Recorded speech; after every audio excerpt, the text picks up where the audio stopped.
یہ آپ کے کیبنٹ میں تھے، آپ کی بڑی تعریف کرتے تھے بلاول بھٹو صاحب. انہوں کہتے تھے کہ پاکستان کو شہباز چاہیے، شہباز سپیڈ چاہیے. انہوں نے کہا ہے کہ نواز شریف صاحب کو زبردستی چوتھی مرتبہ مسلط کیا جا رہا ہے. میں ان کی بات کا کیا جواب دوں؟ اگر آپ کا یہ سوال ہے پی ٹی آئی کا بلہ کیوں غائب ہو گیا، اب میرے خیال ہم تینوں کا ہی سوال ہوگا. تو میں تینوں کا پر اکٹھا جواب دے رہا ہوں. اگر نواز شریف صاحب چوتھی مرتبہ وزیر اعظم بنتے ہیں تو یہ اللہ تعالیٰ کی مہربانی سے اور عوام کے ووٹوں سے. لیکن اسٹیبلشمنٹ کا رول ابھی آپ دیکھتے ہیں الیکشنز میں یہی ہے کہ الیکشن کو سیکیور کرنے کے لیے اگر فوج آتی ہے تو آئی تھنک اس میں ماضی میں بھی ہوتا رہا ہے. بلہ ملتا تو ہم بلے کو ہم اپنے بال سے اس کے 2-4 ٹکڑے کر دیتے. الحمدللہ ہم لوگ بات ڈیموکریسی کی کرتے ہیں، but why don't we see democracy within the parties? بسم اللہ الرحمن الرحیم. جی السلام علیکم.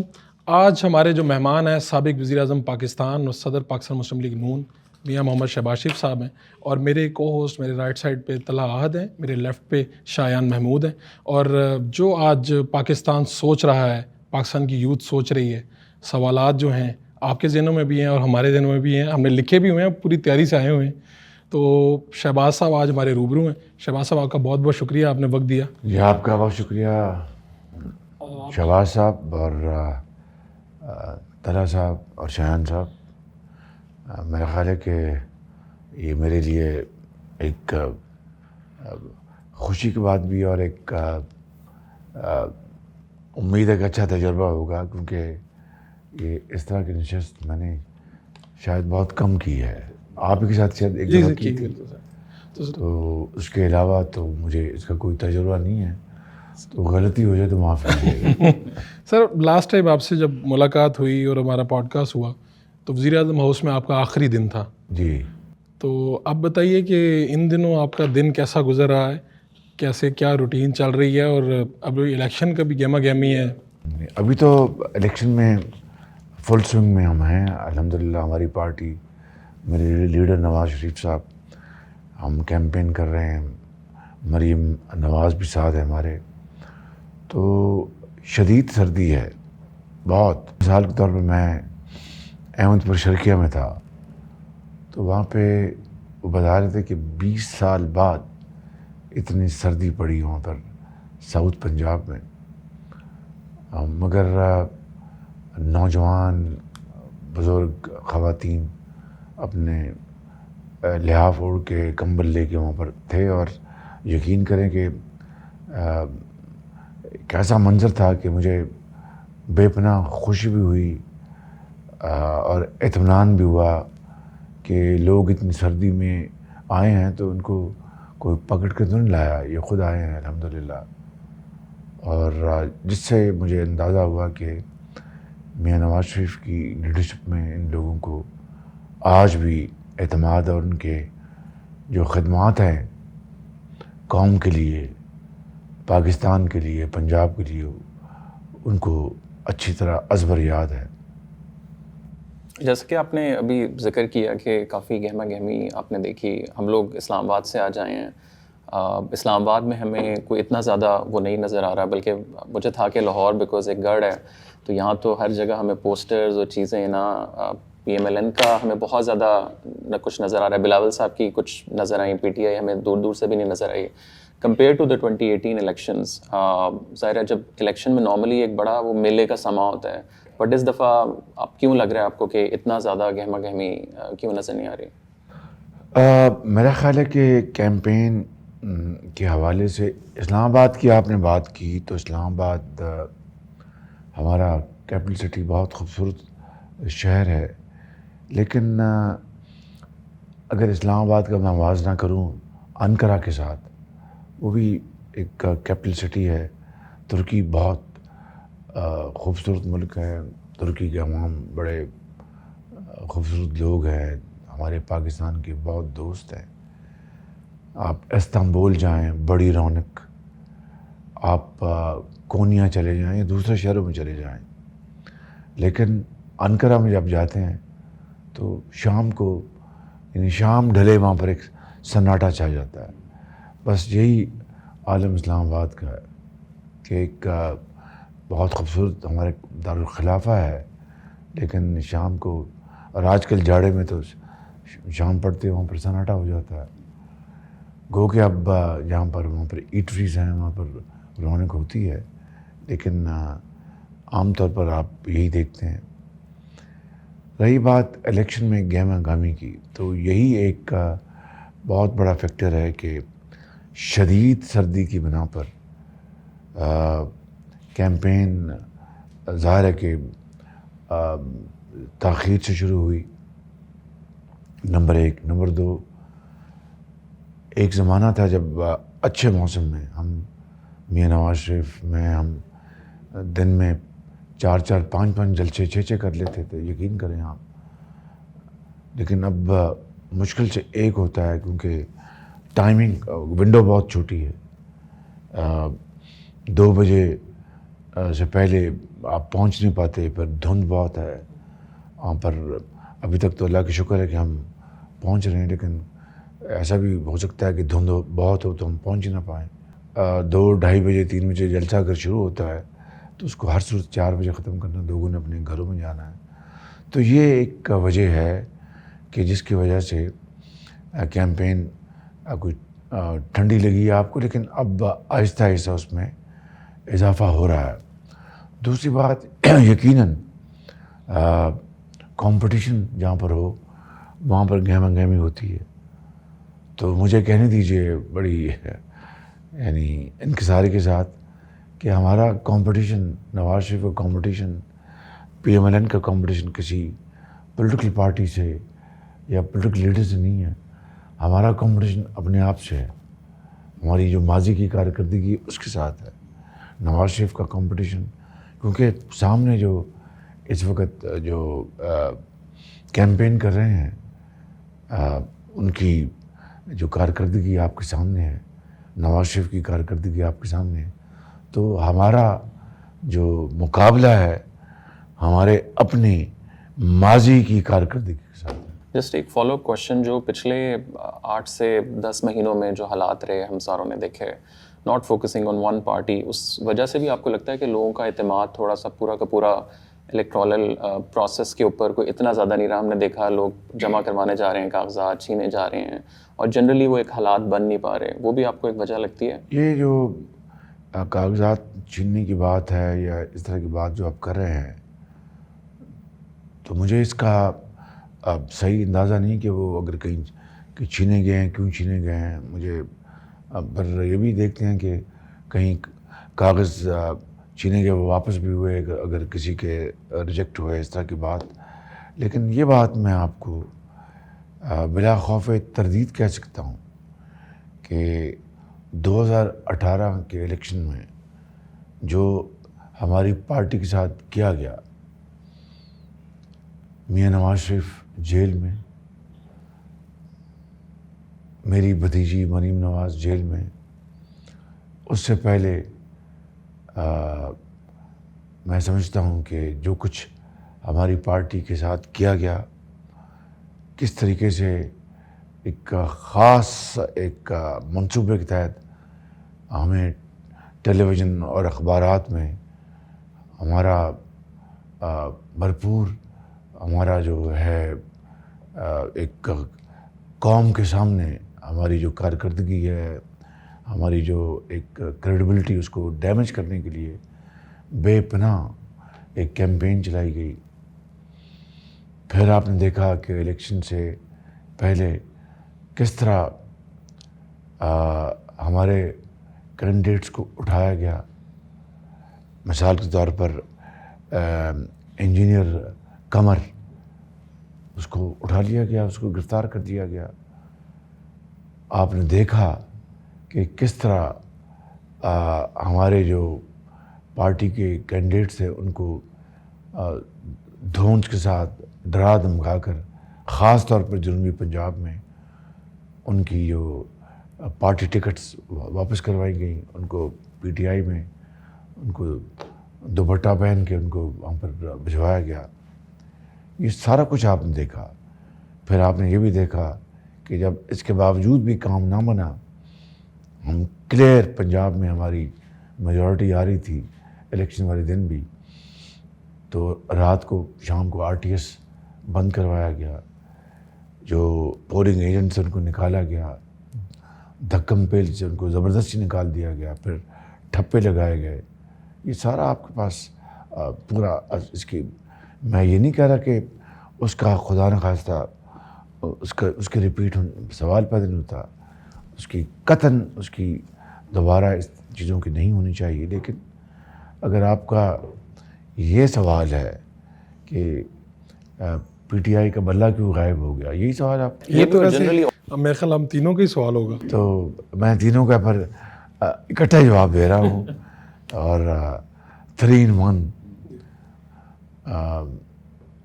وہ یہ ہے کہ بلے کا فیصلہ میں نے تو نہیں کیا، الیکشن کمیشن نے ان کو باقاعدہ نوٹس دیا کہ آپ اپنے انٹرا پارٹی الیکشن کروائیں، انتخاب کروائیں، اور اس وقت دیا جب بلے کی حکومت تھی 2021 میں، تو انٹرا پارٹی الیکشن انہوں نے کروانے تھے، وہ ہم نے تو نہیں کروانے تھے، یہ الیکشن کمیشن نے نہیں تو کروانے تھے. اور پھر اس کے بعد انہوں نے جس طرح انتہائی جلد بازی میں جو کچھ کیا، وہ اگر پی ٹی آئی کے مطابق، قانون کے مطابق تھا، تو سپریم کورٹ کی پروسیڈنگز تو لائیو کاسٹ کی گئی، وہاں پر ان کے وکلاء بجائے جھگڑا کرنے کے یا اونچی آواز میں بات کرنے کے ثبوت مہیا کرتے، جو کہ سپریم کورٹ کی چیف جسٹس اور ان کے بینچ میں ججز جس کا تقاضا کر رہے تھے. مثال کے طور پر انہوں نے پوچھا، جو میں نے خود بھی دیکھا، کہ یہ اکبر بابر کو آپ نے اس کی رکنیت معطل کی تھی، ان کے جی ہاں، ان کے جی ثبوت ہے، ان کے جی ہاں نہیں دے سکے. اس طرح کے اور بھی. تو پوائنٹ یہ ہے کہ ثبوتوں کی بنا پر اور بینچ کو سیٹسفائی نہ کرنے کی بنا پر جو ڈاکومنٹ ثبوت مانگے گئے وہ انہوں نے مہیا نہ کیے، تو اس کا بلیم وہ ہمیں تو نہیں دے سکتے، وہ بلیم اسکوائرلی پی ٹی آئی کے وکلاء اور پی ٹی آئی کے اوپر ہے. ہمارے اوپر کس طرح ہو سکتا ہے؟ ہم اگر بلہ ملتا تو ہم بلے کو ہم اپنے بال سے اس کے 2000 ٹکڑے کر دیتے الحمدللہ. تو یہ پوائنٹ یہ ہے کہ یہ پی ٹی آئی کو جواب دینا ہے کہ وہ کیوں نہیں لا سکے. سر آپ کو لگتا ہے کہ سوشل میڈیا جب سے آئی ہے، پولیٹیکل لینڈسکیپ بھی چینج ہوا ہے، تھوڑا سا ڈسکورس چینج ہوئی ہے، اس میں کچھ پازیٹیوز بھی آپ کہہ سکتے ہیں، کچھ نیگیٹیوز بھی ہیں دنیا میں، صرف پاکستان میں نہیں، امریکہ میں، جہاں پہ بھی آپ دیکھیں پولیٹیکل ڈسکورس اب بہت زیادہ، ابھی ہم بات کر رہے تھے کہ ریلیز باہر نہیں ہو رہی، آن لائن کانورسیشن بہت زیادہ چلی گئی ہے. میرا سوال یہ تھا، ایک تو آپ کو لگتا ہے کہ has social media negatively affected politics, اور دوسرا میرا یہ سوال تھا کہ کیا آپ کو لگتا ہے کہ آپ as a party P M L N social media یا اس طرح کی پوڈ کاسٹ، اس طرح کا گفتگو آپ کو تھوڑا پہلے کر لینا چاہیے تھا، یا آپ کو لگتا ہے کہ آپ لوگ صحیح ٹائم پہ؟ نہیں، دیکھیں، social media it's a very powerful medium of communication, اس میں تو کوئی دو رائے نہیں ہے. اور زندگی کے کاروبار کو تیزی سے آگے بڑھانے کے لیے، چاہے وہ آپ کے کاروباری معاملات ہیں، چاہے وہ آپ کے انڈسٹری کے معاملات ہیں، آپ کے اسٹیٹ کے معاملات ہیں، آپ کی تعلیم کے معاملات ہیں، آپ کے علاج معالجے کے معاملات ہیں، یہ جو ڈیجیٹل میڈیا جو ہے وہ ایک بڑا کلیدی کردار ادا کر رہا ہے پوری دنیا میں، اس میں کوئی دو رائے نہیں. میں اس کی کئی مثالیں آپ کو دے سکتا ہوں. فار ایگزامپل، ہم نے اپنے زمانے میں میاں نواز شریف کی قیادت میں اگر کسی نے پاکستان بھر میں پہلی آئی ٹی یونیورسٹی بنائی تو نواز شریف کے زمانے میں بنی. ہم نے یہاں پر عرفہ ٹاور آئی ٹی یونیورسٹی بنائی. اگر کسی نے، کسی بھی حکومت نے، کسی بھی وزیر اعظم نے لاکھوں لیپ ٹاپس اگر دیے تو وہ میاں نواز شریف کا دور تھا. اگر کسی نے تعلیم کے میدان میں اگر آئی ٹی کے ذریعے تعلیم کو اپنا آگے بڑھایا تو میاں نواز شریف کا دور تھا. یہ جو چھوٹی جو ہینڈ بکس ہوتی ہیں اسکولوں میں بچوں کی حاضری کے حوالے سے, اسکولوں میں بچوں کی تدریس کے حوالے سے ہم نے 50,000 وہ ہم نے ان کو دیے. تو یہ کیا تھا کہ ہم نے آئی ٹی کی پوری اس سے مدد لی. لیکن سوشل میڈیا پہ جہاں پر اس کا ایک بڑا پازیٹیو رول ہے, وہاں پر ایک بدقسمتی سے ایک نیگیٹو رول ہم نے خود بنا دیا کہ جھوٹی خبریں اور یعنی ایک ریورس انجینئرنگ کر کے وہاں پر چیزوں کو ٹوسٹ کر کے اس طرح چیزوں کو آگے تھرو اپ کرنا جس سے کہ عام آدمی یقین کر لیتا ہے کہ جناب یہ تو بالکل سچ بات ہے, اور بعد میں پھر آپ کو آدھا گھنٹہ کئی گھنٹے لگ جائیں اس کو وتھ فیکٹس ریورٹ کرنے کے لیے, یہ تو بالکل جھوٹ بھیجا جا رہا ہے. یہ ہے وہ ایک بہت بڑا المیہ کہ سوشل میڈیا کے ذریعے جو اگر سچی بات, فیکٹس اور انفارمیشن اس کی ڈسیمنیشن ہو تو میں کہتا ہوں کہ اس طرح کی کوئی ٹول نہیں ہے اتنا پاورفل.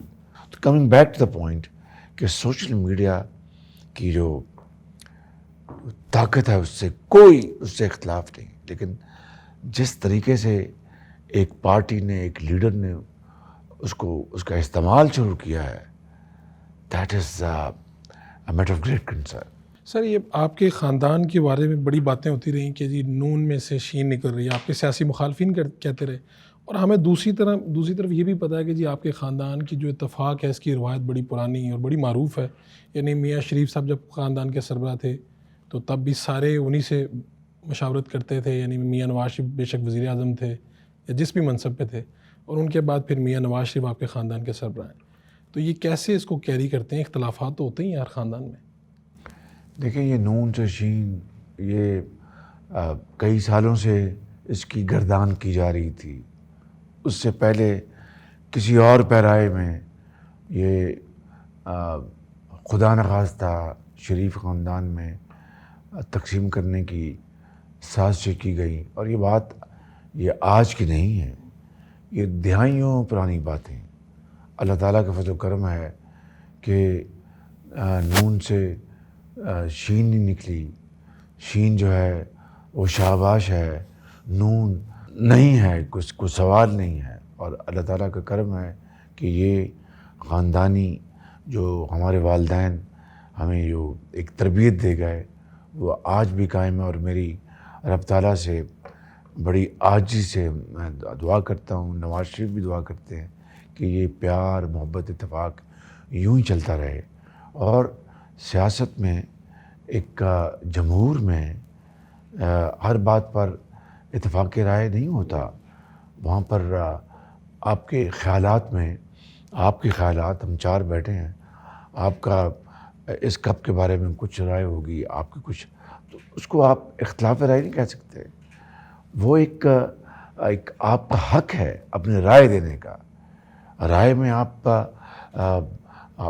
کی مختلف ہو سکتی ہے, لیکن پھر مشاورت کے بعد جب لیڈر فیصلہ کرتا ہے تو اس کو سب فالو کرتے ہیں. آپ کو جیسا میاں شریف صاحب آپ لوگوں کو کوئی خاص نصیحت کرتے تھے, جس طرح آپ کو کہا کہ بڑے بھائی کی بات ماننی ہر صورت میں, یہ وہ کچھ ایسا بالکل. میرے والد صاحب اللہ تعالیٰ ان کو جنت نصیب کرے, میری والدہ صاحبہ ان کو اللہ میں جنت نصیب کرے, ان کی ہمیں ہر وقت یہی نصیحت ہوتی تھی کہ خاندان ہو یا کوئی سوسائٹی ہو یا ملک ہو, اس کی طاقت صرف اور صرف اتحاد میں ہے, یونٹی میں ہے. اگر یونٹی ہوگی تو اس میں بڑی برکت ہے, یونٹی نہیں ہوگی, نفاق ہوگا تو بے پناہ خرابیاں ہوں گی. اور یہ بات روز مرہ اس کا مشاہدہ آپ کرتے ہیں. میاں شریف صاحب نے یہ جو گھر بنوائے ان کو ہاؤس آف اتفاق ہاؤس, یہ 7 گھر یہاں پر مولڈن میں 1968 میں میرے والد صاحب مرحوم اور میرے تایا چاچا جان انہوں نے یہ گھر بنائے, اور ایک جیسے گھر تھے. 1968 میں. اس سے پہلے ہم رہتے تھے شہر میں, ریلوے روڈ پہ, سلطان کی سرا ایک جگہ ہے ریلوے روڈ پہ, وہاں ہم رہتے تھے. وہاں پر بھی اتفاق منزل تھا اس کا نام, اور وہ گھر تھا ملٹی اسٹوریڈ, تو 7 فیملیز وہاں رہتی تھی. تو پھر وہاں سے ہم نے 1968-69 میں ادھر شفٹ کیا. آپ نے ذکر کیا اتفاق, جمہور, مل کے رہنا, ڈیموکریسی ظاہر ہے ہم لوگ بات کر رہے ہیں, الیکشنز ابھی سر پہ ہیں. Again I am asking this question تھوڑا سا کانٹیکٹ سیٹ کرنے کے لیے کہ ناٹ کہ آپ پی ایم ایل این سے ہیں اور پوری فیملی, بٹ جنرلی ساری یہ ڈیموکریٹک پارٹیز ہیں, but why don't we see democracy like in families کے اندر؟ بے شک آپ دیکھیں کہ بھٹوز میں آپ دیکھیں تو وہ بلاول ہی ہیں جو اوپر آ رہے ہیں, اس سائڈ پہ بھی ہم دیکھیں مریم بی بی اوپر آ رہی ہیں, پی ٹی آئی میں ہم لوگ دیکھیں خان صاحب اگر اندر جیل میں گئے ہیں تو پیچھے ایک شرازہ ایک قسم کا بکھر گیا. صرف ایک جماعت اسلامی ہمیں تھوڑا بہت لگتا ہے کہ جو نیچے سے لوگوں کو لاتی ہے. سو ہم لوگ بات ڈیموکریسی کی کرتے ہیں, but why don't we see democracy within the parties? یہ سوال آپ کا بالکل جائز ہے اور اس میں بڑے وزن ہے, لیکن اگر آپ ہماری پارٹی کی بات کریں تو میرٹ کسی پارٹی کے اندر میرٹ اور مقام کیا ہے کسی بھی ورکر کا, تو وہ اس کا پیمانہ ہے کہ اس نے کتنی پارٹی کے لیے سیکریفائز کیا ہے, کتنی پارٹی کے لیے تگ و دو کی ہے, کتنی پارٹی کے لیے کنٹریبیوٹ کیا ہے, اور اگر موقع ملا تو ملک و قوم کے لیے کیا خدمت کی. تو اب اگر آپ اس کو لے لیتے ہیں تو میں بڑے ادب سے عرض کروں گا کہ جو حمزہ شہباز شریف ہے اس نے سب سے پہلی جو جیل کاٹی وہ 1996 میں فرسٹ ٹائم وہ اریسٹ ہوا. تو وہ نوجوان تھا. حمزہ شہباز شریف کا اس وقت کوئی پالیٹکس سے ساتھ کوئی خاص تعلق نہیں تھا. پھر مشرف کا دور آیا, آپ دیکھتے ہیں کہ حمزہ شریف ہمیں سب کو ملک بدر کر دیا گیا, ہم نے جیلیں کاٹی, میں نے, نواز شریف صاحب نے, ملک بدر کر دیا گیا. حمزہ کو یہاں پر گروی رکھ لیا گیا کہ بھی اگر کوئی وہ تو اس کو ہم کریں گے. پھر آپ نے دیکھا کہ اس کے بعد جو حمزہ کی جو ایفرٹس ہیں, کنٹریبیوشنز ہیں پارٹی کے لیے, وہ سامنے ہیں گراس روٹ لیول پر. اسی طریقے سے آپ دیکھیں مریم نواز شریف, میاں نواز شریف کے لیے جو اس بچی کا دلیرانہ سٹینڈ ہے, لندن سے اپنی بیمار والدہ کو چھوڑ کر والد کے ساتھ آئیں, جانتی تھی کہ سیدھا جیل جانا ہے, اور وہی ہوا. ایئرپورٹ سے ان کو گرفتار کیا اور اڈیالہ جیل لے گئے. اس کے بعد آپ دیکھیں کس طرح اس کو گرفتار کیا انہوں نے, اور جس جیل میں والد تھے وہیں اسی جیل میں مریم نواز شریف تھی, اور وہاں پر ان کو جس سختی کا سامنا کرنا پڑا وہ آپ کے سامنے ہے. اور پھر جب والد جیل میں تھے تو کس طریقے سے انہوں نے پارٹی کے لیے دیوانہ وار کیمپین کی, جگہ جگہ گئیں, پارٹی کا پیغام پہنچایا, والد صاحب کا اپنے والد کا پیغام پہنچایا. تو یہ کوئی اپنا کسی سے کم سٹرگل نہیں ہے. یہ نہیں ہوا کہ وہ سلور سپون کے ذریعے ملا اور اس کو آپ نے لا کے بٹھا دیا, آپ نے ان کو اپنا وائس پریزیڈنٹ بنا دیا, یا آپ نے بٹھا کے اپنا چیف آف بنا دی. بڑی سٹرگل ہے, بڑی سیکریفائزز ہے. اپنے والد کے ساتھ روزانہ اسلام آباد جا کے اپنا نیب کی عدالت کی تاریخیں بھگتتی تھی. اور پھر آپ نے دیکھا کہ اللہ کے فضل و کرم سے یہ تمام کیسز وہ 1 بائی 1 وہ جھوٹے تھے نواز شریف کے خلاف, بالکل اپنا جھوٹے مقدمات تھے.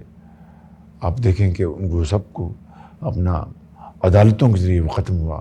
تو یہ سلسلہ جو تھا وکٹمائزیشن کا، اس میں جو اسٹرگل ہے دونوں کی، مریم نواز شریف کی، حمزہ کی، وہ ایک پورے زمانے کے سامنے ہے. یہ کوئی ایسی بات نہیں کہ میں کوئی رام کہانی آپ کو سنا رہا ہوں. اٹیالہ جیل میں میاں نواز شریف کو اور مریم کو پتہ تھا کہ وہ اپنا کلثوم بھابھی بڑی بیمار ہیں. جب ان کی ڈیتھ ہوئی تو ان کو نہیں بتایا گیا، بات تک نہیں کرا کے دی گئی. اس سے بڑا آپ دیکھیں کہ تکلیف دہ اور صدمے کی بات کیا ہو سکتی ہے. تو آئی تھنک یہ وہ کنٹریبیوشنز ہیں، سیکریفائسز ہیں جو کہ میں سمجھتا ہوں کہ یقیناً ان کو پارٹی کے باقی جو کولیگز ہیں ان کے ساتھ ان کا بھی حق ہے کہ وہ پارٹی میں اپنی ملک کی خدمت کریں اور اپنی جو قابلیت ہے اس سے اس ملک کی جو خدمت ہو سکتی ہے وہ کریں. سر میرا سوال یہ تھا آپ سے کہ ایز اے فادر، ایک تو ہو گیا نا پولیٹیکل لینڈسکیپ اور اسٹرگل جو ساری ہے، اتنی چیز، اتنا اسٹرگل، آپ اپنے بیٹے کو کیوں اس انوائرمنٹ میں لانا چاہیں یا اپنی نیس کو اس انوائرمنٹ میں کیوں لانا چاہیں جہاں جیل ہے، مسئلے مسائل ہیں؟ ماشاءاللہ آپ لوگوں نے تو ایک اسٹرگل کی، اور لوگ اوبیسلی نئے سیئرز کہیں گے کہ او جی ایسا ہوتا ہے ویسا ہوتا ہے، کرپشن ہوتی ہے، لیکن یہ اتنی اسٹرگل والی زندگی ہے جو آپ لوگوں نے گزاری ہے. آپ کیوں چاہیں گے کہ آپ کے جو والدین ہیں بھی ایسی ایک زندگی جی ہیں؟ دیکھیں یہ ان کی چوائس ہے، ہم نے ان کو فورس نہیں کیا. نہ مریم کو میاں نواز شریف نے فورس کیا ہے، نہ میں نے حمزہ کو فورس کیا ہے. ان کی چوائس ہے، انہوں نے اس پروفیشن کو اڈاپٹ کیا ہے. تو لائک اینی ادر پاکستانی ایک نوجوان نسل میں جو ان کی اگر خواہش ہے کہ ہم نے سیاست میں رہ کر ہم نے خدمت کرنی ہے، تو آئی تھنک ان کا حق ہے کہ وہ اپنی اس حق کا استعمال کریں. جو آپ جو کہہ رہے ہیں کہ اتنے خاردار جو یہ میدان ہے سیاست کا، یقیناً آپ ٹھیک کہتے ہیں. سر یہ ایک اسٹیٹمنٹ ہے، میں آپ کے سامنے رکھنا چاہتا ہوں. یہ آپ کے کیبنٹ میں تھے، آپ کی بڑی تعریف کرتے تھے بلاول بھٹو صاحب. انہوں کہتے تھے کہ پاکستان کو شہباز چاہیے، شہباز سپیڈ چاہیے. انہوں نے کہا ہے کہ نواز شریف صاحب کو زبردستی چوتھی مرتبہ مسلط کیا جا رہا ہے. تو ڈو یو تھنک ابھی بھی ویسے ہم لوگوں سے پوچھتے ہیں یا جاتے ہیں تو آپ کے مخالف ہوں یا آپ کے حامی، وہ کہتے ہیں حکومت آپ کی بن رہی. اتنی کلیئرٹی کیسے ہے ہر طرف؟ دیکھیے بات یہ ہے کہ اگر نواز شریف صاحب چوتھی مرتبہ وزیر اعظم بنتے ہیں تو یہ اللہ تعالیٰ کی مہربانی سے اور عوام کے ووٹوں سے. تیسرا اس میں کوئی اور فیکٹر نہیں ہے.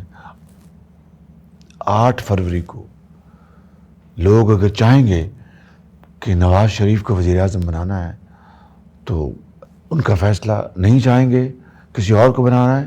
عوام چاہیں گے تو ہم اس پر آمنا صدقنا کہیں گے. اس لیے یہ بات اگر تیسری مرتبہ جب وزیر اعظم بنے نواز شریف عوام کے ووٹوں سے، اس وقت بھی یہ ایک تاریخ رقم ہوئی. اور اب اگر چوتھی بار بنتے ہیں تو انشاءاللہ تاریخ رقم ہوگی، مگر صرف وزیر اعظم بننے کے لیے نہیں. اس ملک کی جو خوشحالی اور ترقی کا جو سفر تھا، جو ختم ہوا، توڑ دیا گیا سازش کے ذریعے 2017 کے آخر میں نواز شریف کو یعنی جھوٹے مقدمے میں پاناما سے آغاز ہوا اور اقامہ میں ان کو جھوٹے مقدمے میں بے بنیاد سزا دی گئی، اور ترقی کا سفر کس طرح بری طرح متاثر ہوا. اس کے بعد جو کچھ ہوا اس ہسٹری. اگر نواز شریف دوبارہ بنتے ہیں وزیر اعظم تو اس سفر کو دوبارہ یہاں سے آغاز کرنا ہوگا، شروع کرنا ہوگا، جو کہ 7 سال 6 سال رکا رہا اور ملک کی معاش کی، ملک کی ترقی کی، خوشحالی کی بربادی ہو گئی. تو بلاول صاحب کو آپ کچھ نہیں کہیں گے؟ میں ان کی بات کا کیا جواب دوں؟ آپ نے جو باتیں کی ہیں، اگر انہوں نے اسمبلی میں تقریر کی ہے میرے بارے میں آپ کے بارے میں اچھے الفاظ ہوں گے تو میں ان کا شکریہ ادا کرتا ہوں. لیکن اب جو وہ گفتگو فرما رہے ہیں، ہر ایک کو اپنی اپنی گفتگو کرنے کا، اپنا بات کرنے کا حق ہے. لیکن مجھے ابھی بھی یہ ایک خوش فہمی کہہ لیں، یقین آواز سے کہہ لیں کہ ہم اس الیکشن کے میدان میں ایک دوسرے کے بارے میں جو بھی کہیں وہ ایک دائرے میں رہ کے کریں، تہذیب کے، تاکہ کل کو ہم نے ملنا ہے ہم ایک دوسرے سے کم مل سکیں. جو ہم نے میثاق جمہوریت کیا تھا اسی کو ہم ریوائیو کر لیں، اسی کی پاسداری کر لیں. ان کی والدہ محترمہ شہید نے اس کے اوپر سائن کیے، میاں نواز شریف نے سائن کیے، تو میں سمجھتا ہوں کہ اسی کو ہم فالو کریں اور اس ملک کے اندر اچھے ہم اقدامات اٹھائیں اور ایک ایسی جمہوریت جہاں پر ہم بھرپور اپنا منشور پیش کریں، بھرپور اپنا موقف پیش کریں، بھرپور تنقید کریں، لیکن الفاظ کو چناؤ اور بات میں ایک ایسی اس میں وزن ہو کہ وہ تیر ضرور ہوں مگر اس میں زہر نہ ہو. جیسا کہ آپ نے کہا کہ چوتھی دفعہ میاں صاحب وزیر اعظم اگر بنتے ہیں، اور جنرلی ہم نے دیکھا ہے کہ پی ایم ایل این کے آپ کسی بھی لیڈر کے جلسوں میں دیکھیں، انٹرویوز میں دیکھیں، تو بہت بڑا نیریٹو یہ ہے کہ جی میاں صاحب کو غلط فیصلے کی وجہ سے نکالا اور وہ سارا صحیح نہیں تھا. وہ بالکل بٹ لیکن اس ٹائم بھی ہم لوگ اگین، اب تو elephant in the room, but publicly لوگ سارے بات کرتے ہیں اسٹیبلشمنٹ کا رول اس ٹائم بھی بہت بڑا تھا کہ جی میاں صاحب کو جان کے نکالا ہے اور وہ بن نہیں رہے تھے، اور ان کا وہ گجرانوالی والی ایک تقریر اور سارا. اور ابھی بھی ہم نے دیکھا کہ جو عمران خان صاحب کے ساتھ بھی وہ گھڑی والا معاملہ اور بہت سے جنون معاملات بھی آف کورس اس میں ہیں. So where do you see the role of establishment? Again وہ کوئی ڈینائل میں نہیں ہے کہ وہ ختم نہیں ہو سکتا وہ رول جس معاشرے میں ہم رہتے ہیں. گزارش یہ ہے کہ گھڑی والا رول جو آپ نے کہا، اس کا گھڑی کا جو معاملہ ہوا وہ چونکہ خانہ کعبہ کا ماڈل تھا اس میں، تو اس کی جو خانہ کعبہ کا جو تقدس ہے اس کے حوالے سے گھڑی کو ریلیٹ کیا جاتا ہے، اس میں وہ ماڈل ہے. لیکن اصل جو کرپشن ہوئی ہے وہ تو 190 ملین پاؤنڈ کیس میں ہوئی ہے. القادری ٹرسٹ کی آپ بات کر رہے ہیں؟ جی قادری ٹرسٹ کی بات کر رہے ہیں. جو کہ وہ پیسہ قومی خزانے میں آنا تھا، وہ کس طرح چلا گیا؟ خود نیشنل کرائمز ایجنسی نے کہا تھا کہ ہم باقاعدہ، ان کی اسٹیٹمنٹ آئی، آپ نے دیکھا ہوگا کہ ہم یہ دیں گے، قومی خزانے میں جمع کرائیں گے. تو عمران نیازی نے تو کہا تھا کہ ہم $300 بلین لے کے آئیں گے باہر سے، جو خرد برد ہوا ہے. $1 نہیں لا سکے، مگر کسی اور کی کاوش سے NCA جو کہ برطانیہ کا ایک بڑا ممتاز ایک کرمنل انویسٹیگیشن کا ادارہ ہے، انہوں نے کہا کہ 190 ملین پاؤنڈ ہم پاکستان کے خزانے میں جمع کرا رہے ہیں. اس کو بھی انہوں نے اس کو نہ آنے دیا اور اس میں خیانت کی اور کابینہ میں ایک جال سازی کی. تو یہ وہ معاملات ہیں، وہ میں نے تو نہیں کیے، کسی اور نے تو نہیں کیے، وہ عمران خان انہوں نے کیے ہیں، یا ان کی جو اہل خانہ ہیں ان کا رول ہے اس میں، یا اور ان کے جو ساتھی ہیں ان کا رول اس میں. تو اگر وہ شفاف طریقے سے اگر معاملات چل رہے ہیں تو اعتراض نہیں ہونا چاہیے. یا تو آپ یہ کہیں کہ وہ جال سازی ہے، جس طرح اقامہ کی میں نے بات کی، یا جال سازی ہے دوسرے کیسز ہیں. میں تفصیل میں نہیں جان چاہتا، خود نمائی کی بات نہیں کرنا چاہتا. مجھے بلایا صاف پانی میں، گرفتار آشیانے میں کر لیا، اور آشیانہ کا آپ نے دیکھ لیا کہ کس طرح دودھ کا دودھ پانی کا پانی ہوا. آپ نے اس کا دیکھ لیا نواز شریف کے خلاف تمام کیسز، میری جو بھتیجی ان کے خلاف تمام کیسز ختم ہوئے. ہمارے جو دوسرے ساتھی ہیں اپنا مسلم لیگی، ان کے خلاف کیسز ختم ہوئے. اپنا سعد رفیق صاحب ہوں، احسن اقبال صاحب ہوں، اور دوسرے ساتھی ہیں، حمزہ شہباز شریف. تو کہنے کا مقصد یہ ہے کہ یہ قانون اور عدالت کا معاملہ ہے. اس کو آپ وہ جو نواز شریف کے ساتھ یا ہمارے ساتھ یا پارٹی کے زعماء کے ساتھ جو کچھ ہوا، اس کو آپ اس طرح there's no comparison. لیکن اسٹیبلشمنٹ کا رول ابھی آپ دیکھتے ہیں الیکشنز میں، یا مطلب کیا رول ہے ابھی اوور آل؟ یہی ہے کہ الیکشن کو سیکیور کرنے کے لیے اگر اب فوج آتی ہے یا وہاں پر اپنا پیراملٹری فورسز آتی ہیں، تو اگر الیکشن کو سیکیور کرنے کے لیے کہ وہاں پر کوئی لا اینڈ آرڈر کی سچویشن نہ ہو یا تو آئی تھنک اس میں ماضی میں بھی ہوتا رہا ہے. میں آپ کو آج اگر آپ مجھ سے پوچھیں کہ میں آج آپ کے ساتھ بیٹھا ہوں, اگر سب سے جو اہم جو موضوع میرے لیے کون سا ہے, تو پاکستان کے جو نوجوان نسل, وہ یہی ہمارا سرمایہ ہے, یہی ہمارا اثاثہ ہے, یہی ہمارا تیل کی دولت کے مانند ہے, یہی ہمارے گیس کی دولت کے مانند ہے, یہی ہمارے اپنا چاندی اور سونے کے ذخائر کے مانند, بلکہ اس سے بھی زیادہ, کیونکہ اگر ذہن آپ کا زرخیز ہے تو آپ مٹی کو آپ سونے میں بنا سکتے ہیں. ذہن کند ہے تو سونا وہ مٹی بن جاتا ہے. تعلیم کا زیور ایسا ہے جو کہ قوموں کی تقدیر کو بدل دیتا ہے, قوم کو اوج سریہ پر پہنچا دیتا ہے.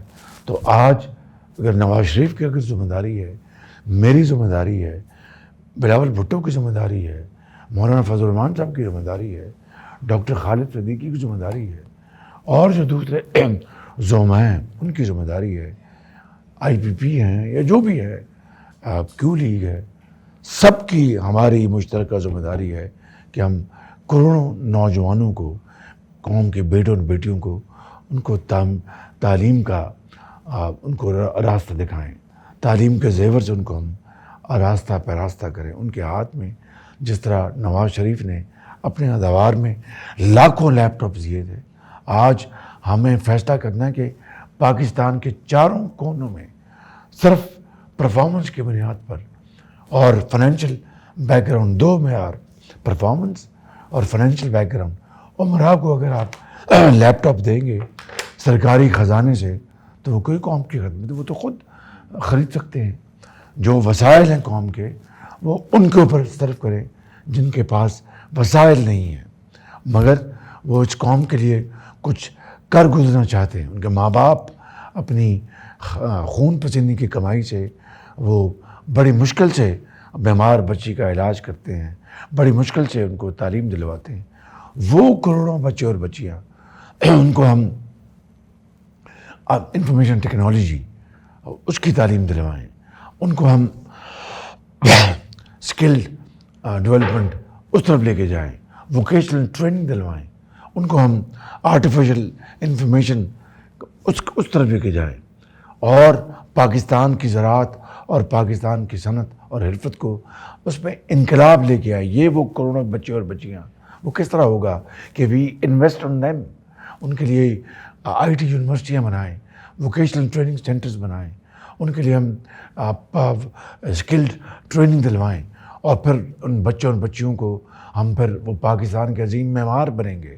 اور پاکستان کی دولت انہوں نے کمانی پر انویسٹمنٹ آج ہم کریں گے تو آج سے 2 سال بعد, 5 سال بعد, 10 سال بعد وہ پاکستان کے اندر اپنا بلینز آف ڈالرز کما کر لے کے آئیں گے.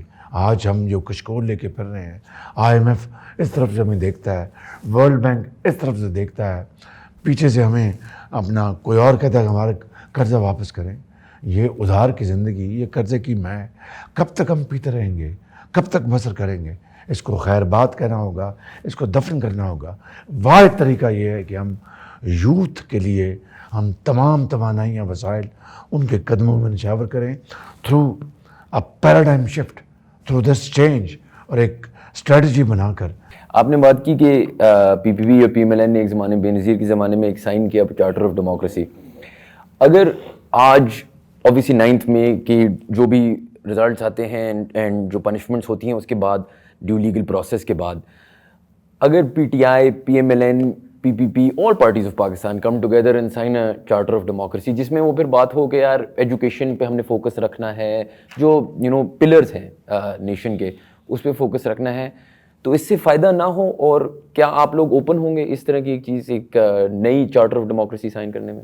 دیکھیے, میں نے یہ اچھا سوال کیا. میں دل کی اتھاہ گہرائیوں سے کہہ رہا ہوں کہ اتحاد, اتفاق, اپنی ذات کو اپنے اختلافات سے بالاتر کر کے اس ملک کو اس کے بغیر نہیں چلایا جا سکتا. So a new social contract, a new charter of economy کہ بغیر یہ ملک آگے نہیں چلے گا. لیکن آپ جانتے ہیں کہ میں پہلا شخص تھا پچھلے پارلیمان کی پہلی تقریر میں بطور لیڈر دی اپوزیشن میں نے کہا آئیں عمران نیازی صاحب کا آئیں let sign charter of economy. نہ صرف پایا کاغذ سے انہوں نے ٹھکرا دیا بلکہ مذاق اڑایا, آج تک مذاق اڑاتے آئے. تو ہم نے تو کبھی پھر جب کووڈ آیا ہم نے کہا آئیں بیٹھیں, نہیں بیٹھے. کشمیر کا جب انہوں نے 2019 فروری میں حملہ آور ہوئے تشریف نہیں لائے, چلے گئے. کہنے کا مقصد یہ ہے کہ ایک مرتبہ نہیں کئی مرتبہ ہم نے کوشش کی, اپنا ہاتھ بڑھایا. مجھے وہ خط بھجواتے تھے, وہ میرا نام اس پر ایڈجسٹ نہیں کرتے تھے کہ بھئی میں اس کو مانتا ہی نہیں, یہ لیڈر آف اپوزیشن میں مانتا ہی نہیں ان کو, یہ کون ہے. جو زبان استعمال کرتے تھے میں یہاں پر نہیں لانا چاہتا. سو ہم نے تو کوئی کمی نہیں کی, کچھ سوال نہیں پیدا ہوتا. اب اگر 9 مئی میں انہوں نے ملک کے خلاف غداری کی ہے تو انہوں نے کی ہے, میں تو نہیں اس میں ان کو اپنا کوئی رول ادا کر سکتا. وہ آئین قانون کا راستہ اپنائیں. سر آپ کی ٹیم کے کیپٹن تو نواز شریف صاحب ہی ہیں اور آپ ان کی پارٹی نے بھی ان کو وزیر اعظم کے لیے نامزد بھی کر دیا.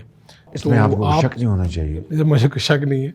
آپ اپنا رول کہاں پر دیکھتے ہیں؟ یا ظاہری بات ہے آپ لوگ گورنمنٹ بنانے جا رہے ہیں تو کچھ نہ کچھ سوچ رہے ہیں, آپ کہاں پر, ہم آپ کو کہاں پر دیکھ رہے ہیں؟ میں پارٹی کا ایک ورکر ہوں اور جو مشاورت سے میاں نواز شریف فیصلہ کریں گے ان فیصلوں کو ہم آگے لے کے چلیں گے. لیکن 8 فروری کا جب الیکشن آ جائے, رزلٹ آ جائے تو ہم بیٹھیں گے, بیٹھ کے پھر جو عوام کا جو فیصلہ ہے اس کو ہم دیکھ کے سامنے رکھ کر ہم فیصلے کریں گے.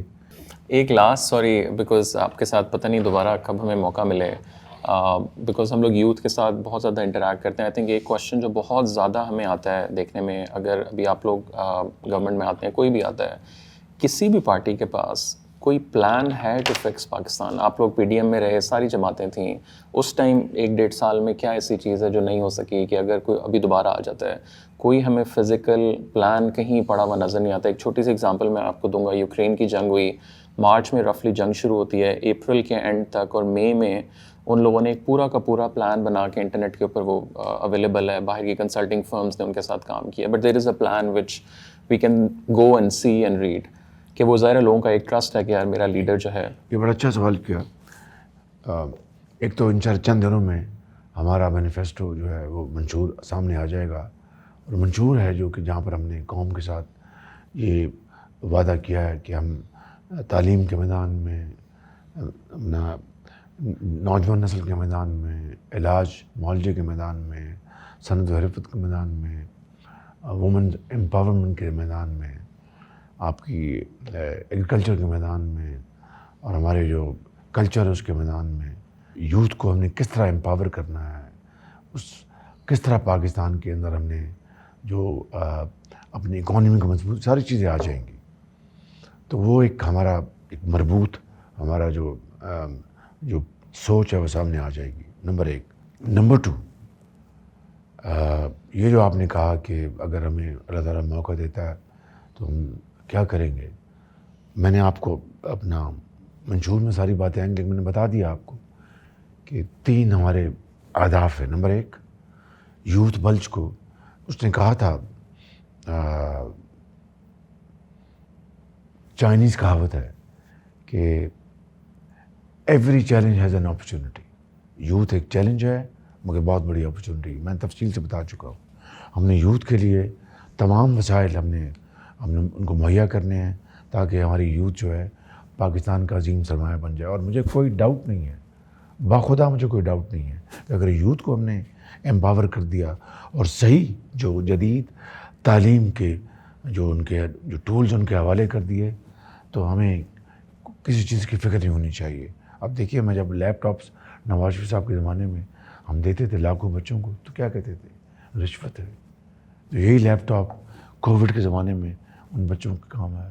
یہی لیپ ٹاپ کووڈ کے زمانے میں ریموٹ جو آپ کی ایجوکیشن تھی انہی کے ذریعے ہوتی تھی. ریموٹ تعلیمی تدریس بھی ہوتی تھی اور تعلیم بھی حاصل کرتے تھے بچے. یہی لیپ ٹاپ ان کو فری لانسرز بن کے انہوں نے بڑی اس سے اپنے باوقار طریقے سے اپنے انکم کمائی اور اپنے ماں باپ کا سہارا بنے.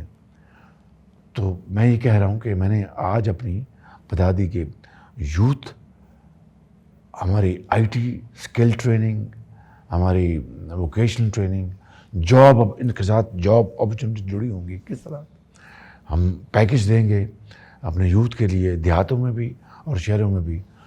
Small loans, small medium enterprises. اب دیکھیں کہ میں مختلف دیہات میں, زراعت میں ہمارے لٹ سے جب اب آج کل کنو فرورا آج کل جب سیزن ختم ہوگا تو یہ گل سڑ رہے ہوں گے. اس کی کلیکشن, اس کی پروسیسنگ کا کوئی انتظام نہیں. اگر ہم دیہاتوں میں اپنے نوجوان بچوں کو, کسان کے بیٹوں کو, ان کی بچیوں کو اگر ہم اسمال لونز دیں, ساتھ ان کو ہم گائیڈ کریں اور وہ چھوٹی چھوٹی وہاں پر انڈسٹری لگا لیں, نہ صرف دیہات کی ان امپلائڈ یوتھ جو ہے وہ امپلائڈ ہوگی, وہاں پر اسمال میڈیم انٹرپرائزز ہوں گے, کاٹیج انڈسٹری لگے گی, پروسیسنگ ہوں گی, چاہے وہ سٹرس فروٹ بناتے ہیں, مارملیٹ بناتے ہیں, کانسنٹریٹ بناتے ہیں, ایکسپورٹ کریں گے. جو یہ گلف ہے, اگر وہاں سے پھول آتے ہیں, وہاں سے ہالینڈ سے, ایک بڑی ایک اسٹیبلشڈ بات ہے. تو کتنے افسوس کی بات ہے کہ پاکستان وچ از اے گرین باسکٹ, ہم یہ کچھ نہیں کر سکے. تو میں یہ کہہ رہا ہوں کہ یہ, اور تیسرا میں نے کہا کہ زراعت ہماری جو بیک بون ہے.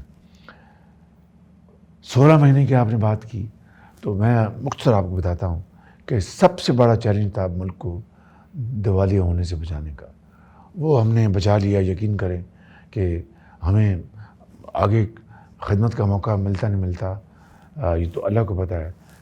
میں اگر قیامت کے روز رب تعالیٰ مجھ سے پوچھے گا کہ تم نے پاکستان کی, تمہیں موقع دیا, کیا خدمت کی, تو میں کہوں گا پاکستان کو دیوالیہ ہونے سے بچا لیا. اگر دیوالیہ ہو جاتا تو we won't have been sitting here today for this wonderful discussion.